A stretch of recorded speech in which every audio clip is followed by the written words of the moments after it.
अस्सलाम वालेकुम नाजरीन, उम्मीद करता हूँ आप सब लोग ठीक होंगे। क्रोनस उस्मान सीरीज की आने वाली नई किस्त जितनी पेचीदा लग रही है असल में इतनी नहीं होगी, क्योंकि जैसा कि हमने नया ट्रेलर देखा, नए ट्रेलर में मौजू नयान खान है और इस पर उस्मान साहब के दूसरे ताकतवर सरदारों के पास जाता है। लेकिन मेरे मुताबिक मंगोलों के बारे में जिस बड़ी जंग की बात की जा रही है वो किसी मायदे के तहत खत्म हो जाएगी।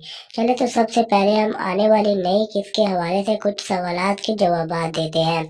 जैसा कि तुर्क कमान सरदार उस्मान साहब का साथ देंगे और क्या नौमान उस्मान साहब से जंग करेगा, तो आज की इस वीडियो में इन तमाम सवालात के जवाबात के बारे में बात करेंगे, तो वीडियो को आखिर तक जरूर देखिएगा। वीडियो में आगे जाने से पहले आपसे गुजारिश है कि चैनल को जरूर सब्सक्राइब कर लें ताकि आने वाली मजीद वीडियोस पर वक्त आपको मिल सके। चलो तो सबसे पहले हम बात करते हैं कि क्या तुर्क सरदार उस्मान साहब का साथ देंगे। तो इस बारे में मैं आपको बता दूं कि इन तमाम सरदारान को ना चाहते हुए भी उस्मान साहब के साथ खड़ा होना पड़ेगा, क्योंकि इस वक्त अकेले उस्मान साहब की बात नहीं है, बल्कि इसके अलावा सल्जूक सल्तनत को भी एक बड़े खतरे का सामना करना पड़ रहा है। जिस तरह के आपने गुज़िश्ता किस्त में देखा कि जब नौमान का एलची दीवान खाने में आया तो उसने असमियान सुल्तान को कहा कि नौमान का इसका हिसाब सल्जूक सल्तनत से भी करेगा और उस्मान साहब से भी करेगा। तो इसलिए मुझे लगता है कि नौमान को जब ये पता चलेगा कि इसका भेजा गया एलची भी मारा जा चुका है तो वो सल्जूक सल्तनत पर चढ़ाई कर देगा। और जैसा कि आपने नया ट्रेलर देखा जिसमें उस्मान साहब ने कहा कि नौमान अपनी फौज के साथ कोनिया में दाखिल हो चुका है और उसकी फौज की तादाद 40,000 पर मुश्तमिल है।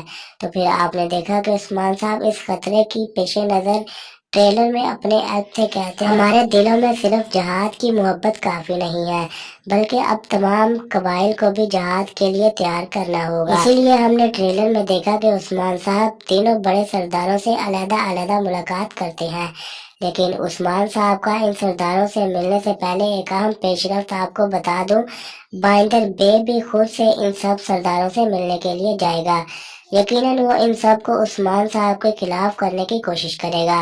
ताहम अपने नए ट्रेलर में सबसे पहले उस्मान साहब और कारासी बे के दरमियान गुफ्तगू सुनी गई, जिसमें कारासी बे उस्मान साहब को मना कर देता है और कहता है कि ना मैं अपना कोई सिपाही और ना ही कोई तलवार इस जंग में शामिल करूंगा। तो इस पर उस्मान साहब कारासी को कहते हैं कि मेरे वतन को आग में होते हुए कोई भी अपने महल में चैन से नहीं बैठ पाएगा। तो दरअसल उस्मान साहब कराची को सख्त अल्फाज में बात करते हैं।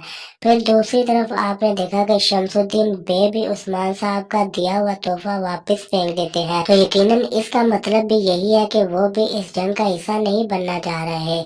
इसके अलावा आपने यकूब बे की भी बात सुनी, जिसमें उसने कहा कि जो इस मुसीबत का सबब बना है वही इससे निपटेगा।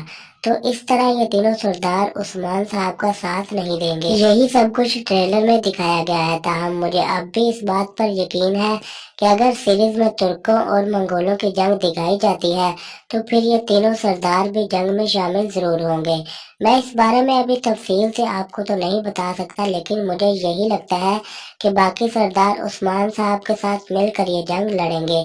तो जैसा कि मैंने आपको अभी बताया कि अगर जंग होती है तो फिर सब तुर्क कमान कबाइल मिल जाएंगे, लेकिन अगर ये जंग नहीं होती तो इसकी वजह उस्मान साहब का मायदा हो सकता है, जो कि नौयान खान से करेंगे, मतलब नौमान सुल्तान अलाउद्दीन और इस्मियान सुल्तान की कारकर्दगी से नाखुश होगा और वो सुल्तान मसूद को दोबारा तख्त नशीन करना चाहेगा।